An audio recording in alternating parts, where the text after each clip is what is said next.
Why did no one stop it? That was the question echoing in her mind as the sound of boots and fluorescent buzz filled the reflex bay. The kind of question that doesn't shout, it lingers. It scratches quietly at the edges of discipline. Lieutenant Commander Avery Kerr stood at the front of the formation, the smell of disinfectant and steel pressing clothes. Her right arm, bound in a rigid brace beneath her jacket, rested still against her side. No one mentioned it, but everyone saw.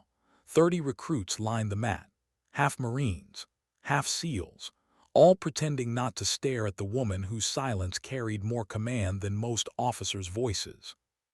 Discipline didn't need to shout, but today it was about to be tested. Sergeant Cole Braden leaned against the wall with the smirk of someone who believed power spoke louder than control. His stance radiated confidence, boots planted, arms folded, 3 Marines flanking him like an audience. He'd been waiting, not for instruction, but for a moment. The kind of moment people like him confuse with opportunity. Avery's voice broke the silence, low, calm, deliberate. Today's lesson is close quarters leverage mechanics. The goal isn't power, it's redirection, efficiency through angle, not force.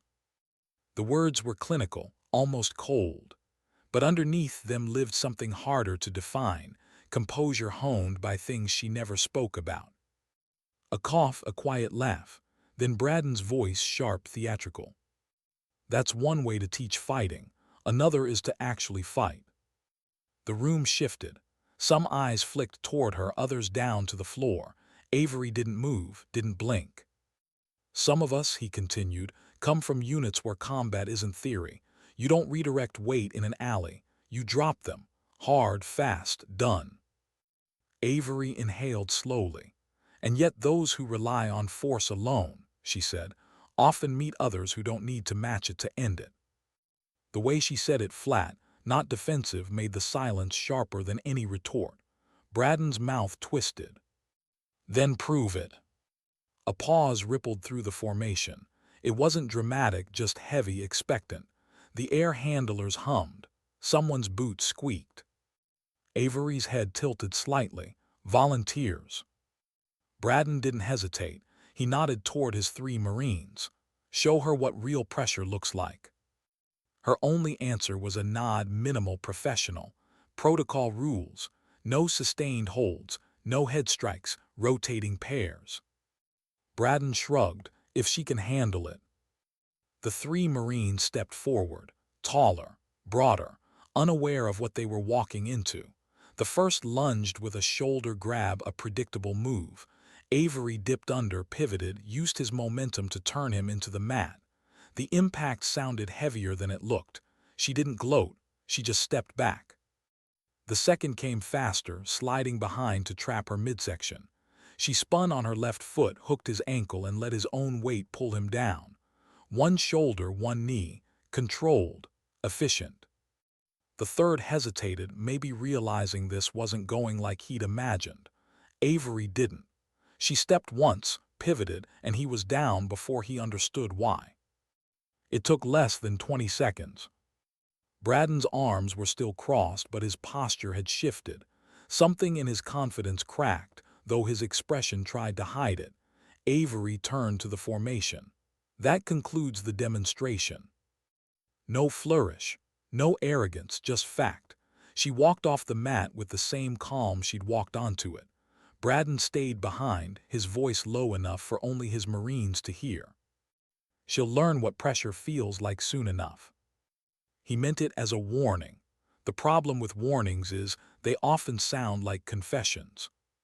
By sundown, the story had already spread through the base like contraband. In the mess hall, it was retold in fragments. SEAL instructor, brace on her arm, dropped 3 Marines. Didn't even break a sweat. She placed them like chess pieces. It wasn't admiration yet, it was friction. At the far booth, Braden sat like a man reclaiming ground. Boots on the chair, sleeves rolled, voice louder than necessary. She ran a demo, not a fight.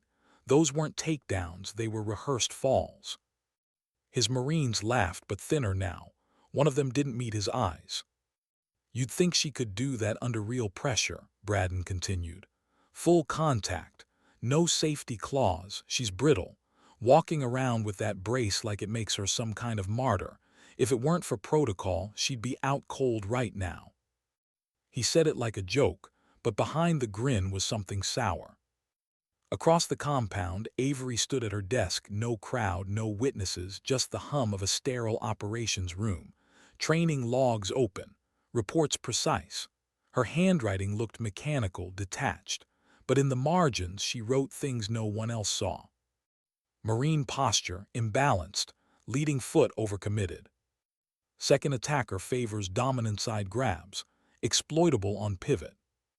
Third, freezes under crowd pressure. Not emotion, just pattern.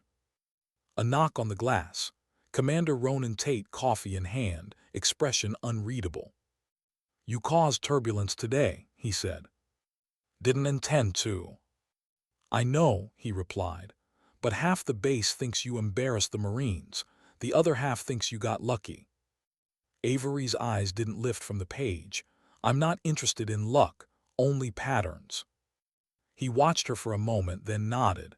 Just keep the brace on, and try not to make any more statements this week, verbal or physical. When he left, the silence felt thicker than before. Avery didn't mark Braden's name in the log. She didn't need to. His pattern was already forming. The next afternoon, the sound of boots on rubber echoed through the sparring bay, the rhythm of routine drills. It should have stayed that way. Avery stood to the side, clipboard under her good arm, calling rotation changes, everything normal, almost. Braden was there again, silent, watching. When the third cycle ended, his voice broke through the air. Commander Care, he called out.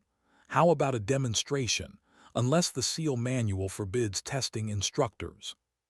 A ripple of laughter, uneasy. Avery looked up. Demonstrations are scheduled, Sergeant. He smiled, mocking. Then consider this an unscheduled adaptability drill. Before she could answer, he was already stepping onto the mat. Unnecessary, she said. It's joint training, ma'am. We adapt, remember. The room went quiet. Even the ventilation seemed to still.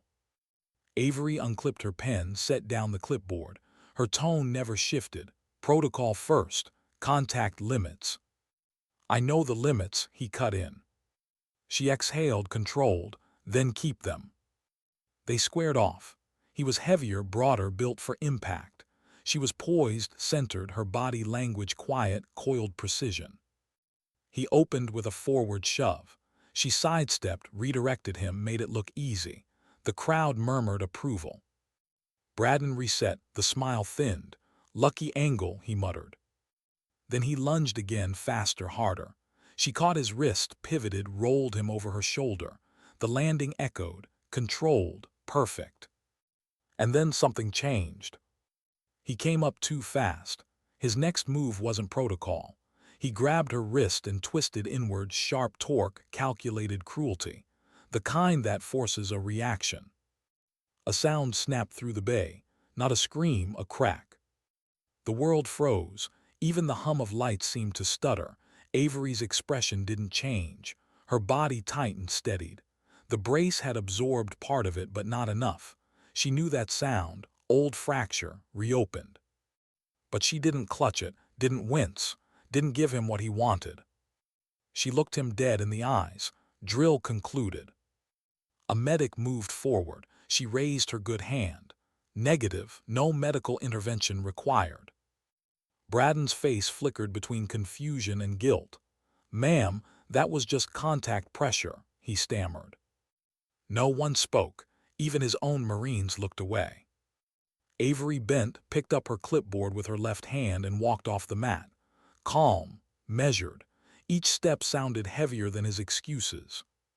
Behind her, Braden's voice followed, small now. Commander, it was an accident. But the door had already closed. Silence took its place, thick, electric. Everyone had heard the sound. No one would ever admit it out loud. By nightfall, the story had splintered. Some called it a mistake. Others whispered what they really believed, that he'd waited for the perfect moment when her guard was down and twisted until something gave. The sound of that crack traveled through the base like an echo that refused to die. In the Marine wing, Braden tried to rewrite the story. She didn't tap out, he told his recruits, laughing too loudly. That's on her. But no one laughed back, not really. Across the compound, in the shadows near the equipment cage, 3 SEAL candidates spoke in hushed tones. You know what unit she came from, one whispered. DVGRU Task Unit Raptor, said another. Extraction Team Kandahar 2019, 11-hour firefight, took shrapnel, kept moving. They went quiet. Then one said, almost reverently, he thinks he broke her arm. What he did was give her a reason to recalibrate the standard. And somewhere, alone in the operations wing, Avery Care was already doing exactly that. She didn't file a complaint, didn't ask for help. She simply wrote a request, one line. Reflex Bay 2100 hours, demonstration, controlled correction, no exemptions. Her right arm was broken, her control was not. And that was the difference Braden never saw coming. What kind of person breaks their arm and doesn't stop? That question had started to spread through the base like static. No one said her name at first. They just whispered her. By the time the lights dimmed across the joint training compound, her legend was already rewriting itself. But legends were never her goal, only correction. At 2040 hours, the Reflex Bay was quiet. The rest of the base winding down, low chatter from the mess, distant footsteps on gravel, a few recruits laughing without knowing what was coming. Inside the rehab wing, Avery Care stood alone beneath the faint hum of a flickering ceiling light. No audience, no noise, just her breathing steady, paced, deliberate. Her uniform jacket lay folded on a bench. Her right arm was wrapped tight in a reinforced sling that pinned it completely against her torso. She hadn't taken painkillers. She wanted the ache. The ache made her honest. Before her stood 2 aluminum training dummies, stripped down to foam cores, one marked with a taped X where the neck met the clavicle, the other weighted with a sandbag across its torso. Tools for recalibration, not aggression. She adjusted her stance, left foot planted, shoulder lowered, weight centered. The first movement was slow, a pivot, elbow drive, shift, controlled exhale. Then again faster. Her balance corrected itself in real time. Every strike flowed from her left side now, the side she'd always used for defense, never dominance. Now it became both. Sweat pooled near her temple. The air was warm, heavy with the smell of old vinyl and salt. She didn't grunt, didn't shout. The sound was mechanical, her breath syncing with movement.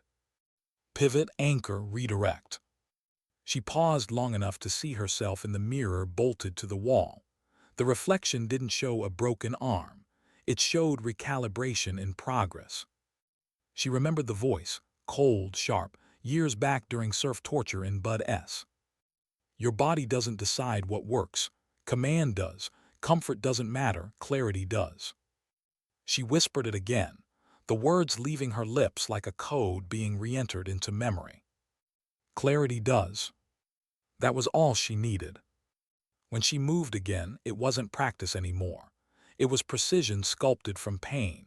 Her entire rhythm rebuilt around one truth. She didn't need both arms, she needed control. Each motion stripped away something human and replaced it with discipline. The kind you don't see until it stands in front of you and doesn't blink.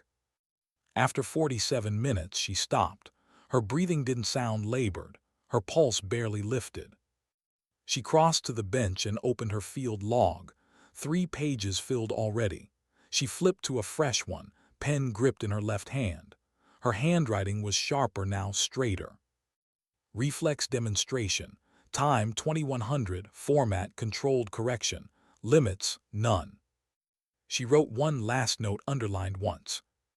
Requests for medical intervention to be denied unless ordered by command. Her hand didn't tremble. The sound of a lock disengaging echoed down the hallway, metallic, deliberate. The reflex bay doors unlocking themselves. Avery zipped her jacket to regulation height, hiding the sling. Her expression returned to its neutral state, the kind that unsettles because it hides nothing and everything at once. The hall ahead glowed red under emergency lights. She stepped into it without hesitation. The corridor smelled faintly of cleaning solvent and cold metal. Outside, the reflex bay looked like an empty storage hangar, gray, windowless, forgettable. But inside, the air was different. Red lighting pulsed from corner sconces, casting the room in low, rhythmic hues. The padded walls formed disorienting angles, designed for tactical confusion. At exactly 2100 hours, the main doors opened. Sergeant Cole Braden entered first, flanked by his 3 Marines. Their confidence was quieter tonight, uneasy. Braden still wore that half-smile, but it didn't sit right on his face anymore. "Commander Care," he said, tone falsely casual. "We got the notice, reflex evaluation." A shadow of amusement crept into his words. "You sure you're cleared to fight, ma'am?" Avery didn't look at him. "I'm cleared to demonstrate correction." The words were clinical, but they cut like a blade. From the gallery above, Commander Ronan Tate's voice came over the comms. Calm, authoritative. "Reflex bay live. No gear, no exit markers, 1 round per contact. Avery Care versus Marine Unit Alpha." A short silence. You could feel the unease in it. Braden looked up. "Just to confirm, sir, this is authorized." Tate didn't blink. "You requested a branch control demonstration, Sergeant. This is it."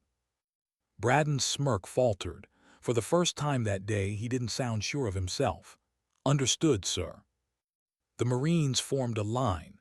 Avery walked onto the mat, steps measured, eyes locked. Her right arm remained still, strapped in the sling like it was part of the uniform. 3 on 1, Braden said with a grin that didn't quite reach his eyes. "We've done this before." She didn't answer. The first Marine lunged. Fast, textbook grab. Avery sidestepped left, caught his elbow with her good arm, and turned his momentum against him. The sound of his landing echoed flat, final. Tate's voice came over the speakers. "Alpha 1 neutralized." The second Marine charged without waiting. He went higher, aiming to grab her upper torso. Avery pivoted backward, swept her shin behind his ankle, and used a downward elbow arc across his clavicle. He folded. "Alpha 2 neutralized." The third hesitated too long. She moved first, low and quiet, swept his knee, caught his wrist beneath her boot, and held him there until he stilled. "Alpha 3 neutralized." Braden's jaw flexed. His voice broke the silence. "My turn." Avery didn't flinch. "Then correct your posture." The air around them thickened. He moved, faster, angrier. Heavy boots pounding against rubber. He threw a wild swing, hopping to overwhelm. She ducked beneath it, pivoted, and let his own force betray him. The thud of impact rang louder than the others. He tried to rise. She was already there. Her knee pinned his ribs. Her left elbow pressed behind his shoulder, locking him down. Her right arm never moved. She leaned in, her voice quiet, perfectly calm. "You wanted proof," she said. "Consider it logged." She stood, adjusted her sling, and stepped back. Braden didn't follow. He just lay there, chest heaving, eyes fixed on the ceiling, realizing too late what control actually looked like. Above them, Tate's voice cut through the heavy air. "Drill complete. Results recorded. Training directive closed." No one clapped. No one spoke. Even the Marines who'd been smirking earlier stayed still. Avery turned toward the exit. Each step slow, precise. She didn't look back once. Behind her, 4 Marines sat in the red-lit silence of their own lesson, learning, in real time, what composure under pressure meant. Outside the bay, the air was cooler. The corridor lights flickered white again, returning to normal operations mode. She didn't stop walking until she reached the administrative wing, where the hum of computers replaced the pulse of adrenaline. Commander Tate was already there, waiting by the glass wall, tablet in hand. He'd seen everything. "You understand what that looked like from above?" he asked. "Yes, sir." "Controlled, surgical, terrifying," he said softly. Avery adjusted her sleeve.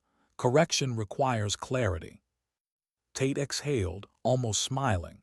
"You just rewrote every training file on this base." "Then it was worth it."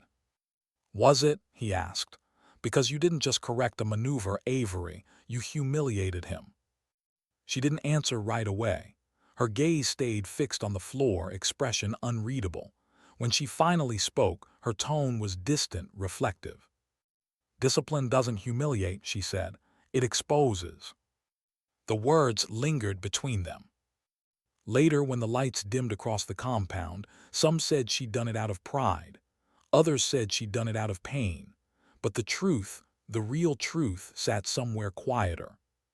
She hadn't done it to prove herself. She'd done it to remind the room that control was not up for debate. By midnight, the security feed from the reflex bay was already circulating through the command network. Silent, red-hued footage of a one-armed SEAL instructor dismantling 4 Marines without a single violation. It wasn't official record, but unofficially it became something far more enduring. A warning. And in every unit where that footage played, recruits stopped talking.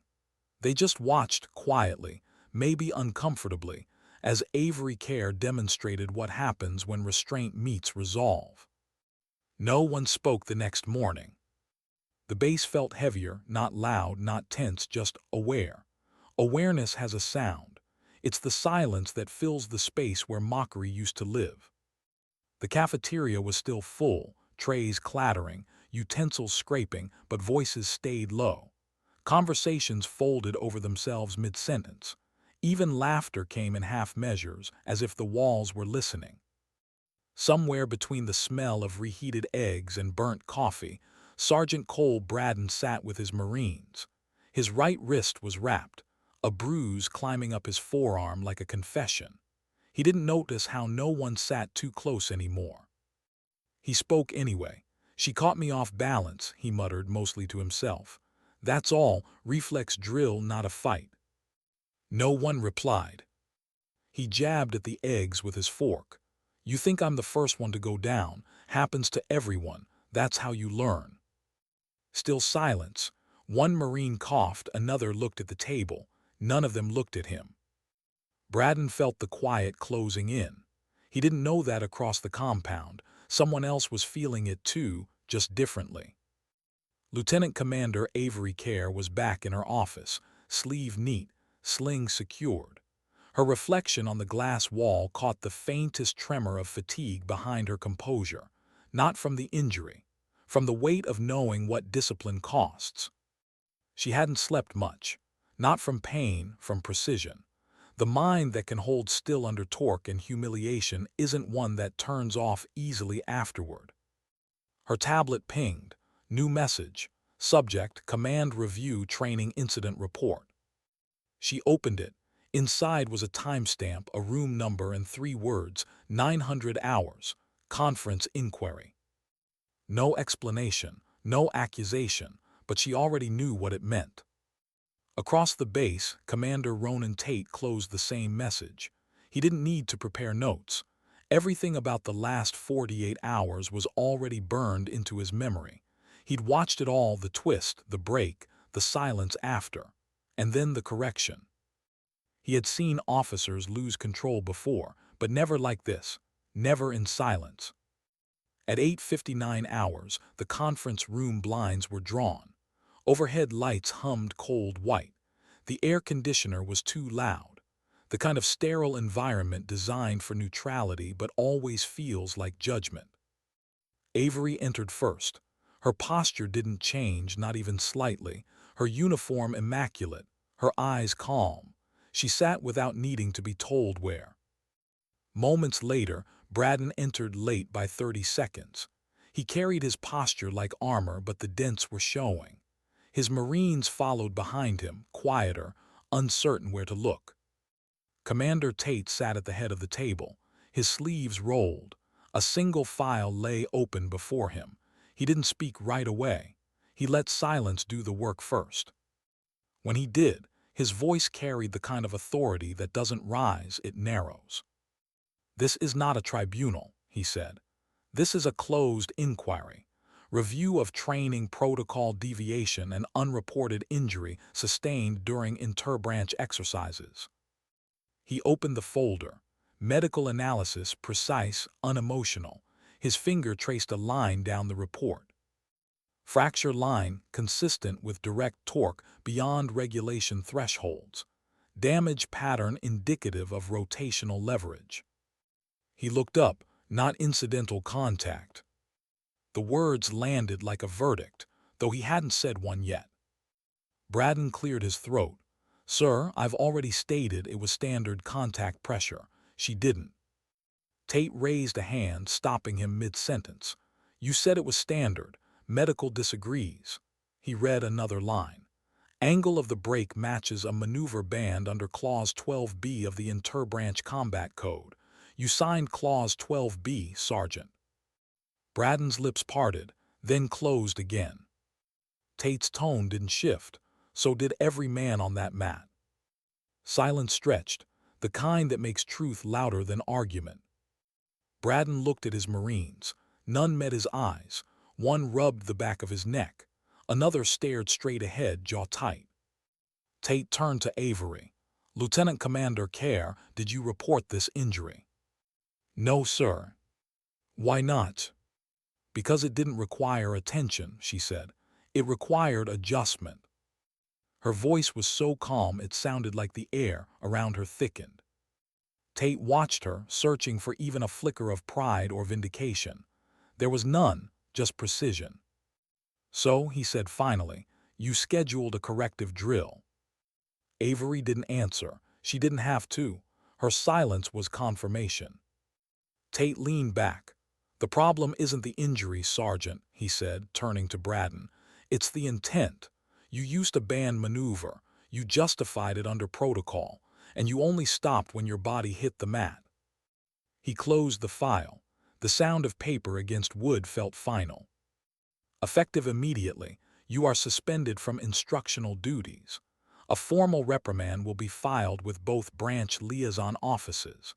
This base no longer recognizes your authority to lead joint operations." Braden didn't argue. He couldn't. His voice had no place left to hide. Tate turned back to Avery. "You'll receive a commendation for adaptive tactical control under duress. Your drill log has already been forwarded to Command North for review." Avery's reply came without hesitation.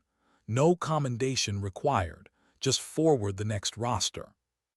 For the first time since the meeting began, Tate's expression softened.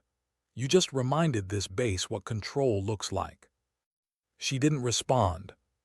Braden sat in silence, jaw locked, staring at the folder he'd already lost to. His Marines behind him stayed motionless, their silence an unspoken apology she'd never asked for.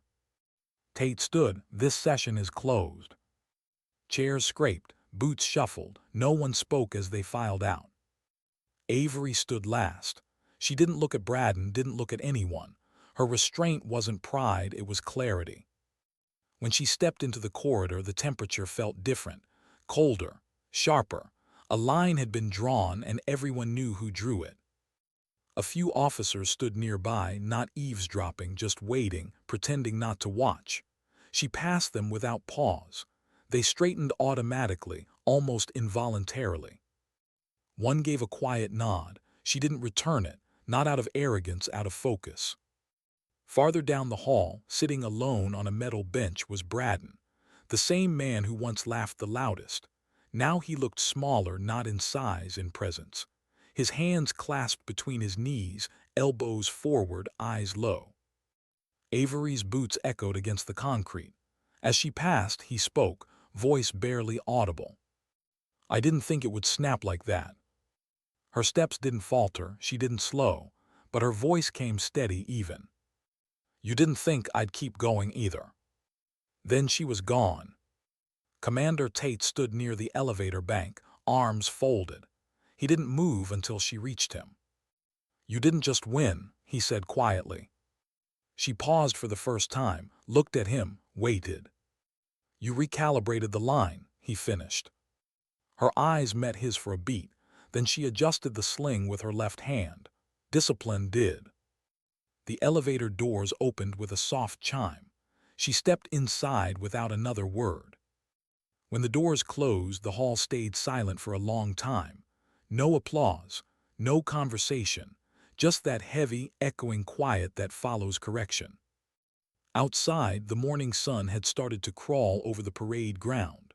Light hit the barracks in fractured patterns, scattering across gravel and glass. Change doesn't announce itself. It arrives quietly like dawn. Across the base, movement slowed. Fewer jokes, straighter backs, conversations spoken in measured tones. It wasn't fear that shifted them. It was recognition. The kind that doesn't come from power but from precision witnessed up close. Avery Care hadn't made a statement. She had set a standard. And sometimes that's louder than anything else. What happens after the storm ends? When the room clears, the verdict is given, and no one knows where to look. That's when the real silence begins. The corridor outside the tribunal still smelled like disinfectant and cold metal. The kind of sterile calm that pretends nothing happened inside, even though everyone could still feel it in their chests. Lieutenant Commander Avery Care walked with her usual precision, posture tall, steps even, but there was something heavier beneath the surface. Not weakness, just weight. She didn't head back to her quarters right away. She didn't need rest. She needed distance. Outside, the sky had shifted into a gray that blurred horizon lines. Morning drills were already underway across the parade field, the rhythm of boots and breath syncing in uniform motion. But today, something about it sounded different. The echo was slower, controlled, as if every cadence caller had suddenly remembered that power without respect means nothing. She walked the perimeter trail, alone, gravel crunching softly under her boots, her right arm strapped close in the sling, fabric pressing against skin that hadn't stopped throbbing since the reflex bay. She ignored it. The wind was light, carried the faint hum of engines from the hangar row and the metallic clink of weapons being checked at the range. Every sound a reminder of what control keeps in order. Avery's mind didn't wander. It never did. But today, it sifted through fragments, moments that didn't belong to the tribunal but to something older. Cold surf, a dark ocean, the voice of an instructor shouting through rain. Your body doesn't quit until your command does. That was the foundation, the rule she'd never broken, even when her body did. She passed the West Range. A young recruit couldn't have been older than 20 caught sight of her from across the lot. His stance changed instantly. Shoulders straightened, head lifted. He didn't salute, he didn't have to. The look was enough. Respect built on the echo of what everyone now knew. It wasn't the fear of discipline that changed them. It was witnessing it survive pain. Avery stopped briefly beside the perimeter fence. Beyond it, the desert stretched empty, dry wind pulling at the sand in quiet spirals. She looked out at it and said nothing. Silence was still her language. Behind her, footsteps approached, light, quick. She didn't turn until she heard a familiar voice. "Morning, Commander." Petty Officer Lauren, one of her trainees, confident but cautious, the kind who watched more than he spoke. "Lauren," she acknowledged. He fell into step beside her. "They're real quiet today, even the officers." "They'll find their voices again," she said softly. "Hopefully, they'll use them better next time." Lauren smirked faintly. "Guess they finally learned the first rule." Avery glanced at him. "Which one?" "Never touch a seal." Her lips twitched barely, but enough. "That's not the first rule." "No." She shook her head once. The first rule is respect the limits of what you don't understand. He nodded slowly, absorbing it, and for a while they walked without speaking. The silence wasn't awkward, it was grounding. When they reached the edge of the training complex, Lauren peeled off toward the Chow Hall. She continued on. Her route ended near the admin block, the same building where she'd stood the night before with Commander Tate. Captain Brick sat alone on a bench near the gate, duffel at his feet, waiting posture, not dismissed yet but close enough to feel it coming. He didn't meet her eyes. He didn't need to. His shoulders had the sag of a man realizing the lesson had landed harder than any reprimand could. Avery passed without a word. He didn't deserve any. Inside the admin building, the hum of work life had returned, keyboards clacking, distant printers whirring, radios crackling faintly. But beneath it all lingered a pulse of something new. Awareness. She moved through it quietly. Each conversation she passed ended mid-sentence, not because she demanded it, because she didn't have to. Her silence carried more command than rank ever could. In her office, the blinds were half-drawn. Light spilled across the desk, catching on her field log. She sat, unzipped her jacket slowly, and loosened the sling just enough to breathe. Pain pulsed dull and rhythmic. It wasn't the kind that screamed. It was the kind that reminded you where discipline lives, not in strength, but in endurance. Her gaze landed on the logbook still open from last night. The last line, limits, none. She looked at it for a long time before turning the page. Then she began writing again. Observation: pain is not the enemy. It's the reminder that precision costs something. Her pen paused. Correction complete. Training equilibrium restored. She stopped again. The word restored felt wrong, too clean. She crossed it out. Rewrote, redefined. A knock interrupted the stillness. The door slid open just enough for Commander Tate to step inside, coffee in hand. No tablet this time, just presence. Permission to enter, he asked lightly. You're already in, she replied, not looking up. He took that as permission and stepped closer. For a long moment he didn't speak, just looked at the sling, then at the woman behind it. You know, when I signed that authorization form, I wasn't sure what I'd actually agreed to, he said finally. You authorized a correction, she replied. I authorized something more than that, he said. Something they'll remember long after the paperwork's forgotten. Avery capped her pen, leaning back slightly. They'll remember the sound, she said. Tate frowned. The sound. The break, she said simply. They all heard it, that's what will stay. The noise that followed it, silence, that's what will teach them. He studied her for a long moment. And you? She met his gaze evenly. I'll remember that restraint isn't the absence of force. It's the proof that you don't need it. He nodded once, a small gesture of agreement, maybe admiration. You know, there's a difference between control and isolation. I know, she said. You're walking the thin line between them. Always have. He gave a faint, knowing smile. Maybe that's why they follow you. I don't need them to follow, she replied. I just need them to learn. Tate set the coffee cup down on her desk. Then they're learning, even Braden. Her brow lifted. He's still here. Packing, he'll be transferred within the week. Reassignment pending review. Good, she said softly. He needs distance too. Tate studied her one last time, the calm posture, the stillness that seemed unshakable. You know, he said, you could have filed the report. Let the system handle it. I did, she replied, just differently. There was no arrogance in her tone, just fact. When he left, the room fell quiet again. Only the ticking hum of the ceiling vent filled the air. Avery stared at the sling around her arm. The skin beneath was already bruised, dark blue fatting to yellow. She flexed her fingers slowly, carefully. Pain flickered, then dulled. She exhaled once, long and steady, the kind of breath that carries both exhaustion and completion. Outside her window, recruits marched in formation. From above, they looked smaller, synchronized bodies moving in rhythm across concrete, every step a symbol of order. But she knew what it took to keep that rhythm steady, people who carried silence like armor.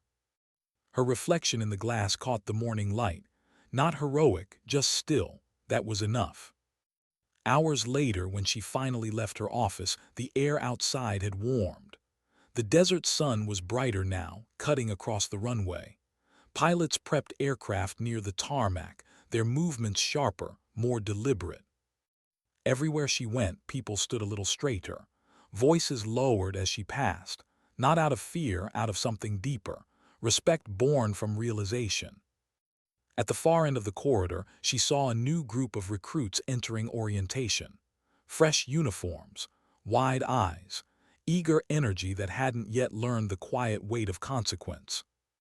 They looked up as she passed. One whispered, "That's her." She didn't respond, didn't need to. The silence that followed said enough.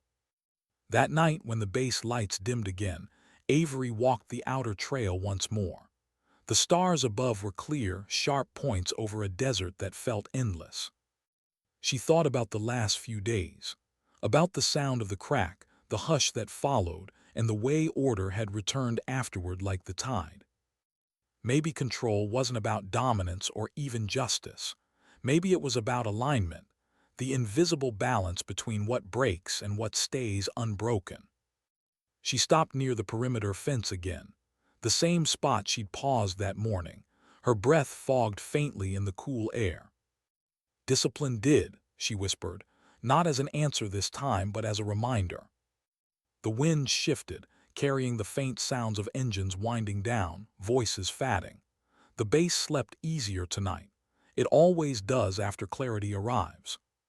She stood there a little longer, the desert stretching before her, stars unmoving above. Then she turned, walked back toward the glow of the compound lights. No music, no applause, no orders shouted into the night. Just footsteps, quiet, steady, whole. Sometimes dignity doesn't speak, it simply acts. And tonight, the whole base had learned what that looked like. How do you rebuild what never broke? That was the question lingering somewhere beneath her calm. Her body had fractures. Her discipline didn't. But pain has its own memory. It doesn't forget easily. 3 weeks after the tribunal, the base had shifted back into rhythm.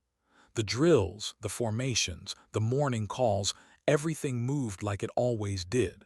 Only now, there was something quieter underneath it. Everywhere she went, voices lowered. Not in fear, but in a kind of quiet reverence that discipline commands without asking for it. Lieutenant Commander Avery Kerr still wore the sling. The doctors said the fracture was healing, slow, clean. She followed every order in her medical recovery plan except one: rest.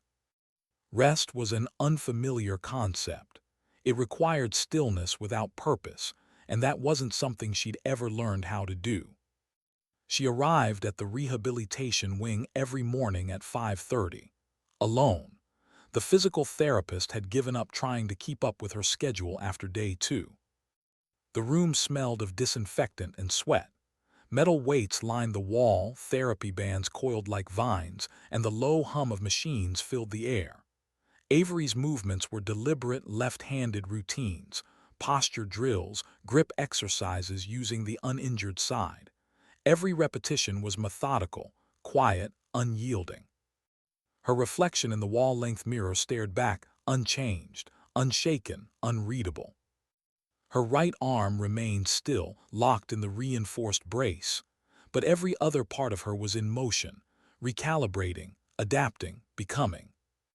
She moved through a series of slow stances, shifting weight between feet, feeling the balance she'd learned to weaponize. The pain was dull now, like a memory whispering instead of shouting. When she stopped, the air in the room was still. Her breathing stayed even. Across the hall, a medic leaned in through the doorway. "Commander Kerr, you're not supposed to be training alone yet." Avery didn't turn. "I'm not training," she said. "I'm observing." The medic hesitated. "You're observing yourself." "Yes," she replied, "to ensure the correction holds." He blinked, unsure if she was serious. "You're due for a range check next week," he said finally. "Don't push it." "I won't." But she would. Everyone knew she would. After he left, the room fell quiet again. She went back to movement, smaller now, precise, the slow art of returning to control. Each day passed the same way: morning rehab, afternoon review sessions, evening silence. By the end of the first week, the sling was gone, replaced by a lighter compression brace. The skin beneath it was pale, scarred, discolored from strain. She looked at it in the mirror for a long time one night, not out of vanity, but reflection. A hand that had once broken bone deep on impact now trembled slightly when she tried to clench it. She flexed her fingers slowly until the shaking stopped. Pain, she thought, isn't the end of control. It's the measure of how much you're willing to hold without breaking further. At 1900 hours that evening, she was called to Commander Tate's office. He looked up as she entered, raising an eyebrow. "You're supposed to be on light duty." "I am," she said. He motioned for her to sit. "You know, you have a very selective definition of light." She ignored the comment. "You wanted to see me." He nodded, sliding a tablet across the desk. "Command wants to move you back into operational oversight next month. They've been reviewing your training protocols since the incident. Your methods are being circulated across 3 branches now." She didn't react. Standardization review. Tate nodded, and something more. She waited. He sighed. "They're sending evaluators from North Command. They want to observe your next class rotation." Her expression didn't change, but her jaw tensed slightly. "Observers." "They're not here to challenge you," Tate said. "They're here because what you did changed the way they're measuring control training. They just want to see the person behind it." Avery leaned back. "And what happens when they realize I'm not the story they think I am?" Tate looked at her for a long moment. "Then they'll finally understand that precision doesn't need a headline." She gave a quiet exhale. "Understood." He hesitated. "There's another matter, Braden." She didn't look up. "He's gone, officially transferred out this morning. No word where, but his file's closed here." She nodded once. "Then so is this." "Are you sure?" Tate asked. "Yes," she said softly, "because discipline doesn't chase outcomes, it resets them."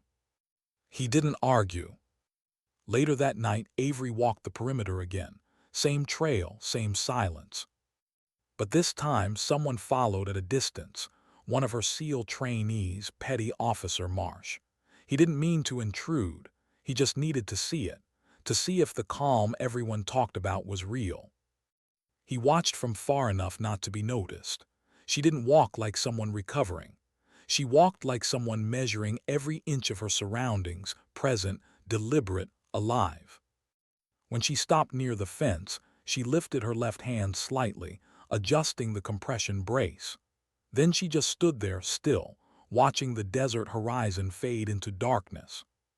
He didn't know what she was thinking, but the air around her felt different, controlled, peaceful, like someone who'd already fought the hardest part of their war and decided not to tell anyone about it.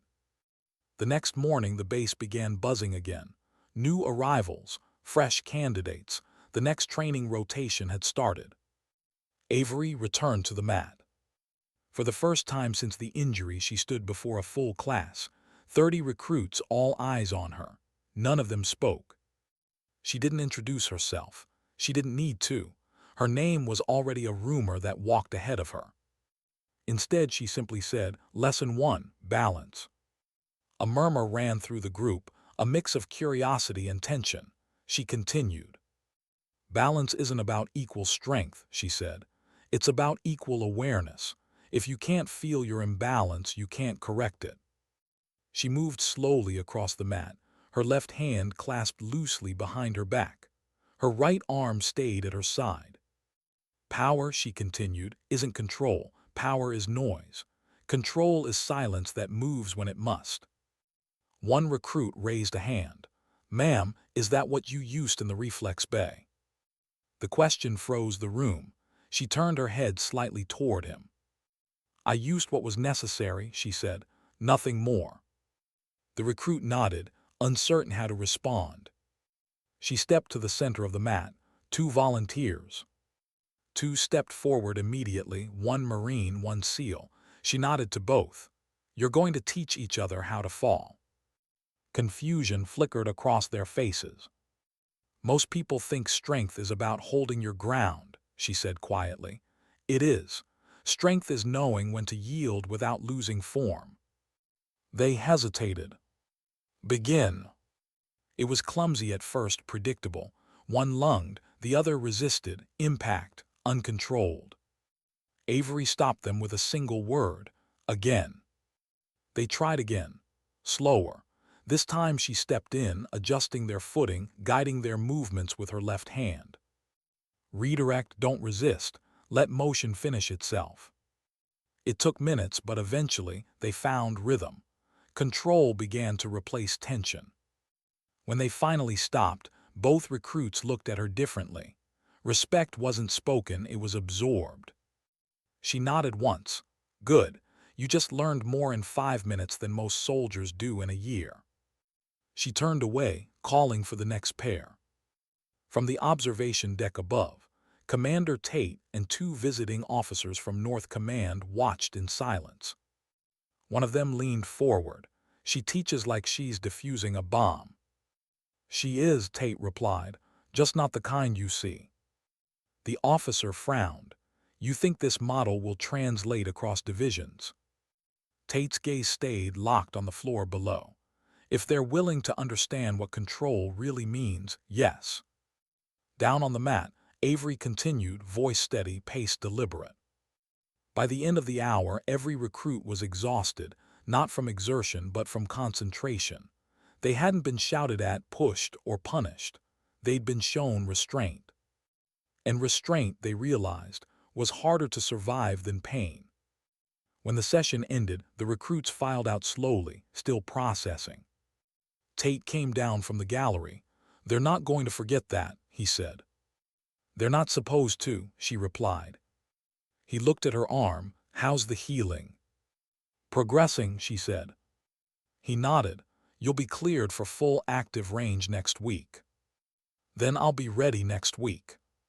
Tate almost smiled. "Of course you will." She turned back to the mat. The red lights above flickered faintly, casting long shadows on the floor. Sometimes, she thought, recovery isn't about getting back what you lost. It's about redefining what you are without it. Outside, the sun was setting again, golden light spilling across the base, cutting through the dust. The sound of drills carried faintly in the distance, rhythmic, alive. Avery walked toward the window, her reflection overlaying the world outside, a woman rebuilt not by power, but by precision. Pain had done its part, discipline had finished the job.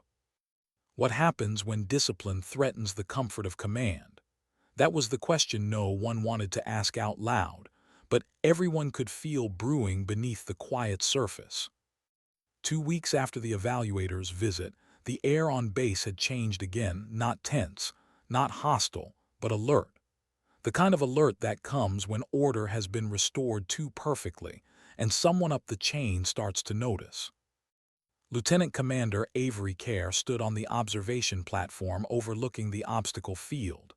Below, recruits moved through the course under the midday sun, sweat glistening, boots pounding, orders being shouted. But she wasn't watching their movements. She was watching their rhythm. The Marines had stopped trying to overpower the SEAL candidates. They'd started matching cadence instead. Control had replaced dominance. Coordination had replaced competition.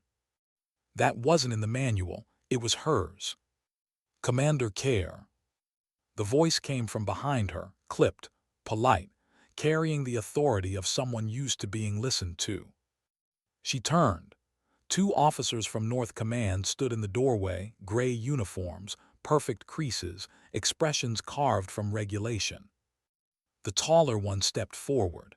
"Commander Avery Kerr, we're with Operational Doctrine Review. Directive 401 C. May we have a word? She nodded once, you may. They followed her into the command observation room, where the wide glass pane looked down on the training field. The air smelled faintly of ozone and oil from the maintenance bay below. The officer glanced around. You've implemented a non-standard interbranch training model. It was necessary, she replied. For what purpose? To prevent a repeat of previous protocol failure. He studied her unimpressed. You mean the incident? She didn't respond. The second officer, quieter, older, spoke next. Your reports indicate reduced physical altercations, increased interbranch cooperation, and an overall 38% improvement in tactical adaptability scores. Impressive results, but command has concerns. Avery tilted her head slightly. Concerns. About tone, the younger one said. About perception. They're calling it the care method. Her expression didn't shift. That's a mislabeling. Maybe, he said, but it's catching on. Other bases are asking for your training protocols. There's talk of implementing them fleet-wide. She didn't react. And he added carefully, some officers feel your approach undermines traditional hierarchical discipline. Avery's gaze didn't waver.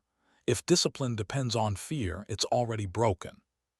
The silence that followed was sharp, the kind that tests rank without saying so. The older officer finally nodded once. We're not here to reprimand, Commander. We're here to understand. Avery folded her hands behind her back. Then understand this. What happened here wasn't rebellion, it was correction. I didn't dismantle protocol, I restored its purpose. The younger officer studied her for a long moment, something between respect and discomfort crossing his face. When they left, the room felt bigger, empty but alive. Avery turned back to the glass. The recruits below were still moving in formation, steady and sure, but her mind wasn't on them anymore. It was on what came next. That night she received an encrypted directive, mission code, Vanguard 17, classified level 3. Commander Ronan Tate called her into his office as soon as it hit their system. She stood at attention. Authorization came through. He nodded, eyes still on the glowing tablet. You're being reactivated for field evaluation. Operational. Observation only, he said, though his tone betrayed doubt. Command wants you embedded with Task Group Vega for 2 weeks. Evaluate their crisis control and adaptability training. Non-combat. She looked at him for a moment. That's not standard protocol. I know. So why me? Tate exhaled.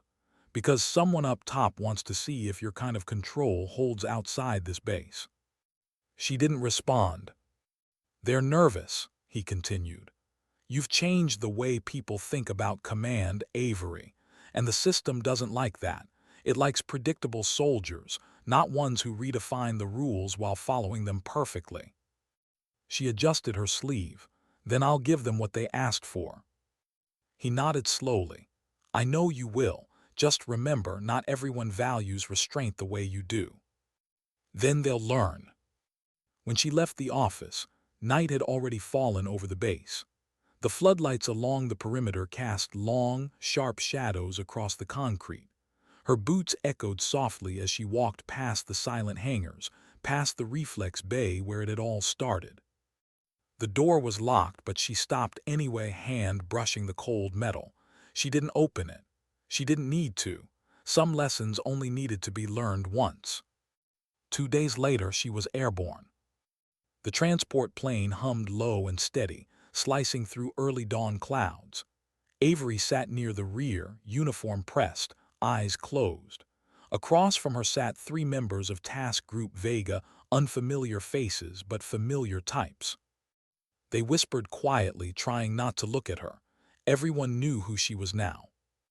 At 600, the pilot's voice came over comms. ETA to forward base, 17 minutes. The lead operator glanced at her. You'll just be observing, ma'am. Observation first, she said. Correction if necessary. He nodded, unsure what that meant. The aircraft touched down on a dirt strip near a temporary training site, mountains in the distance, dust swirling like ghosts. Task Group Vega wasn't undisciplined. They were raw, skilled but scattered, the kind of team that confused aggression with readiness. Avery watched them through the long hours of drills, debriefs, and exercises. She didn't speak unless asked. She didn't correct, didn't interfere. Not yet. But she saw everything. The wasted motion, the impatience, the lack of awareness between command and execution. It wasn't failure, it was misalignment. On the fifth day, it showed. A high-stress simulation, hostage extraction under limited visibility. Simple, predictable, until it was. Halfway through, one of the operators panicked, broke formation, shouted an order that didn't exist, and the whole exercise collapsed. Yelling, confusion, equipment thrown. Avery stood on the outer edge, motionless, watching. The team commander turned to her, defensive. "You seeing this?" They froze. "That's why we drill it this way." Her voice was calm. "You're drilling them to react to chaos instead of managing it." He frowned. "That's the point of stress conditioning." "No," she said evenly. "The point is composure under stress. You've conditioned them to expect panic, so they deliver it." The commander's jaw flexed. "You think you can do better?" "I know I can teach better." The air between them thickened. A few of the younger operators shifted, glancing between them. Avery stepped forward, her tone never rising. "Reset the field." The commander hesitated. "That's not your—" "Reset the field," she repeated. Something in her voice, quiet but absolute, made him obey before he realized he had. When the team reformed, she stood before them. "You failed because you were louder than your objective," she said. "You spoke commands but didn't communicate control. You moved fast but not forward. You led with ego instead of clarity." One operator muttered under his breath. She ignored it. "Again," she said. They hesitated. She watched them. "You can either learn or repeat." That was enough. This time she didn't shout commands. She didn't tell them what to do. She walked through the chaos slowly, eyes sharp, voice calm. Each correction was quiet, a touch, a nod, a word. Angle. Reset. Breathe. The simulation ended differently. Smooth, controlled, clean. The silence afterward wasn't disbelief. It was awakening. The team commander approached her. He didn't speak for a long moment. Finally, he said, "You didn't even raise your voice." She met his gaze. Control doesn't need volume. That night, as she wrote her report under a dim desk lamp, she realized how much the base, the reflex bay, the fracture, the tribunal had built her for this. To correct without breaking. To lead without noise. At 2300 hours, she received a secure transmission from Commander Tate. Observation noted. Command response pending. She stared at the words for a while, then typed back only two. Correction complete. When she stepped outside, the night was cold. The stars above the mountains glimmered faintly. Somewhere behind her, the operators were still awake, replaying the simulation footage, watching themselves fall silent for the first time in their careers. And maybe, she thought, that was the true sound of discipline, not the orders shouted, but the ones obeyed without needing to be spoken. She closed her eyes briefly, feeling the desert wind move across her face. Her right arm ached, but it was stronger now, not perfect, just useful. Sometimes healing isn't returning to who you were. It's learning to function with what's left and realizing that's enough. Influence was never her goal, but influence, like gravity, doesn't ask for permission. It just happens. By the time Task Group Vega's field review reached Command North, Avery Care's name had become a kind of paradox, feared by those who worshipped control, admired by those who'd finally understood it. They called it the Care effect. It wasn't official, But it spread through whispers, through data reports, through the subtle way soldiers began standing differently when her name was mentioned. She returned to base 3 weeks later. Same hangar, same smell of jet fuel and dry sand. The flight crew didn't ask questions. They just saluted silently as she walked past. Commander Ronan Tate was waiting at the terminal. His arms were crossed, expression unreadable. "Welcome back," he said. Avery nodded. "Mission complete." "I read your report," Tate replied, walking beside her. "Vega's command unit logged record efficiency scores, and no incidents, not one." "Control's contagious," she said softly. He gave a half-smile. "Apparently so is silence. Command's been calling for days. They want to meet." "Who?" "The council," he said, "higher than me." They reached the admin block, the same corridor where she'd once walked out of a tribunal with one arm bound and her dignity untouched. She stopped near the same spot. "Council meetings don't usually concern instructors," she said. "They do when instructors start rewriting doctrine," Tate answered. Inside, the room was colder than usual. The walls hummed with the faint buzz of hollow screens projecting live feeds from other bases. Uniformed officers sat in shadow, faces half-lit. "Lieutenant Commander Kerr," the senior chair began, "you've had quite the impact." Avery stood at attention. "Sir." "You've changed training metrics across 3 commands. Recruitment interest has spiked. Incident reports have dropped.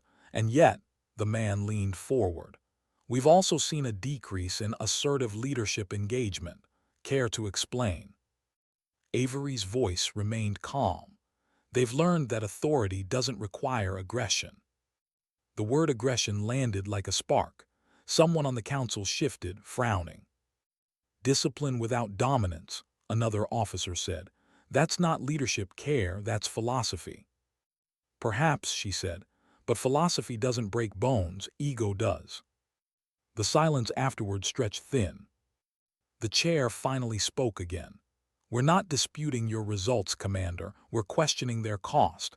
You've inspired loyalty but not fear, and without fear, soldiers hesitate." Avery met his gaze. "They don't hesitate, they think. There's a difference." Tate, standing at the back, kept his arms crossed but said nothing. He'd seen this kind of debate before. He knew it never went well for the one who brought change. The senior officer sighed. "You've started something bigger than you realize. If we endorse this, it changes the culture, permanently." Avery nodded. "Then it's time." The chair's expression hardened. "You don't get to decide that." "I don't have to," she said. "They already have." The officers exchanged uneasy glances. The chair tapped his datapad, scrolling through reports. "You're due for reassignment. Advanced leadership posting. Training Command Pacific Division." "Transfer?" she asked. "Effective immediately." The tone was firm, but underneath it lived something else: caution. Removing her wasn't punishment. It was containment. Avery gave a single nod. "Understood." When she left the chamber, Tate caught up with her in the hallway. "They're moving you because they can't argue with you." "They're moving me because they're afraid they'll start agreeing," she said. He exhaled. "Pacific Division's no easy post. It's political. They'll test you harder there." "I'm not there to pass tests," she said. "I'm there to calibrate them." He almost smiled. "You sound like yourself again." "Did I ever stop?" That night her quarters were almost bare. She packed in silence, the habit of someone used to transitions. A duffel, a sidearm, a single photo tucked between the folds of her uniform, her team from Kandahar 2019, faces half hidden by dust and fatigue. She studied it for a moment. Her thumb brushed across the faint crease that ran through the middle, right where her arm had once been hit. Scars outlast missions, she thought, but they also remind you what endurance looks like. The next morning, her transport lifted off under the pale dawn. Below, the base looked smaller than she remembered, precise, ordered, alive. By noon, she landed at the Pacific Division training facility. Different air, different sound. The humidity pressed against her uniform like a second layer. She was greeted by Captain Irene Wolfe, short, sharp, unblinking. The kind of officer who thrived on structure and disliked anomalies. "Commander Care," Wolfe said, offering a hand that was more formality than greeting. "Welcome to Pacific Division. You'll find things run differently here." "I've heard," Avery replied. Wolfe motioned toward the expansive outdoor range behind them. "We train for the unpredictable. Weather, terrain, psychology. Control's important, but adaptation wins wars." "Control enables adaptation," Avery said evenly. Wolfe's eyes narrowed slightly. "We'll see." The next days felt familiar and foreign. The routines were the same: drills, evaluations, debriefs. But the energy was wrong. The instructors shouted too much, the recruits moved too fast, and no one listened long enough to understand the silence between commands. By the fourth day, it became clear why they'd brought her. During a high-pressure endurance exercise, one candidate froze mid-obstacle, too exhausted to move, too scared to quit. The instructor screamed, berating him. The others watched in awkward silence. Avery stepped forward quietly. "Stop." The instructor turned, startled. "Ma'am, this is part of the test." "I said stop." The authority in her tone cut through everything. The recruit clung to the wall, shaking. Mud streaked his face. Avery approached slowly, not pitying, not judging. "What's your status, candidate?" she asked softly. He tried to answer, but words failed. She nodded once, then breathed. The instructor rolled his eyes. "He's wasting time, Commander. Discipline means finishing." Avery turned to him, voice quiet but sharp. "Discipline means understanding when pushing breaks more than it builds. You don't train obedience by shouting at exhaustion. You train endurance by teaching it what composure feels like." She turned back to the recruit. "Now move slowly, on your own command." The recruit exhaled, refocused, and climbed again. This time he made it. No yelling, no theatrics, just clarity. Wolfe watched from across the range.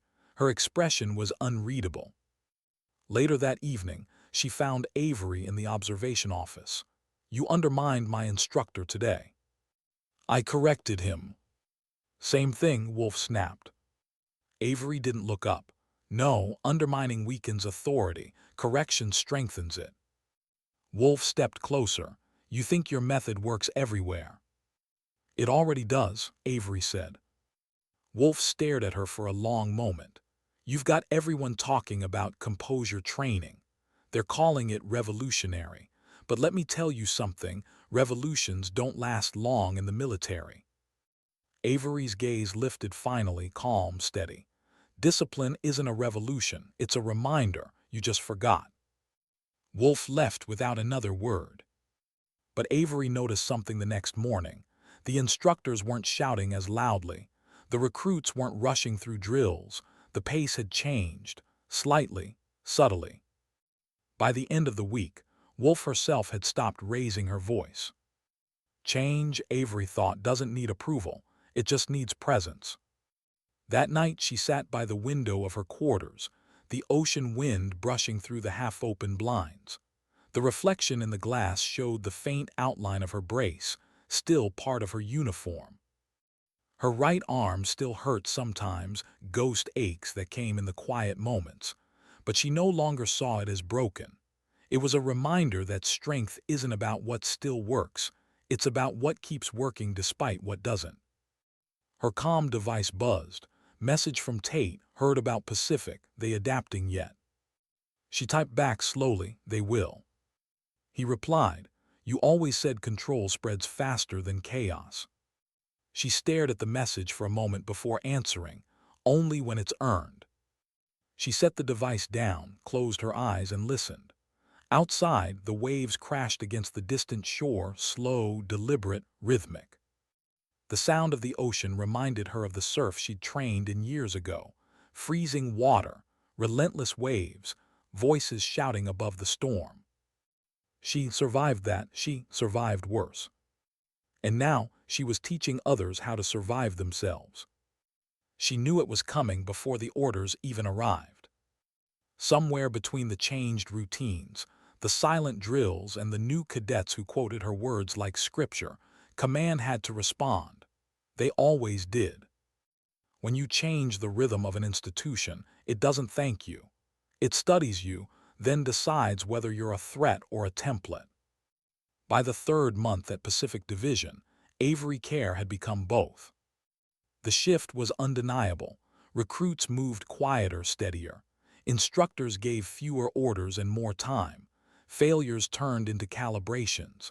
There was structure now, not of noise, but of focus. And the officers who'd once mocked her method were starting to imitate it. That morning, she was called to the operations building. The hallway outside the command chamber was lined with portraits of officers from decades past, rows of faces staring down with all the weight of history and expectation. She paused before one, Admiral Hensley, the man who'd once told her, "Command isn't earned, it's inherited."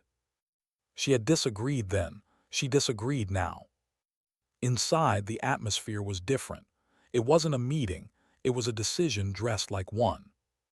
3 senior officials sat behind the long table, data pads arranged neatly before them. "Commander Care," the central officer began, "will get straight to it.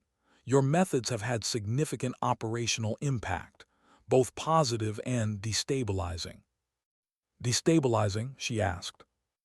"Other divisions are adopting your model without clearance," he said.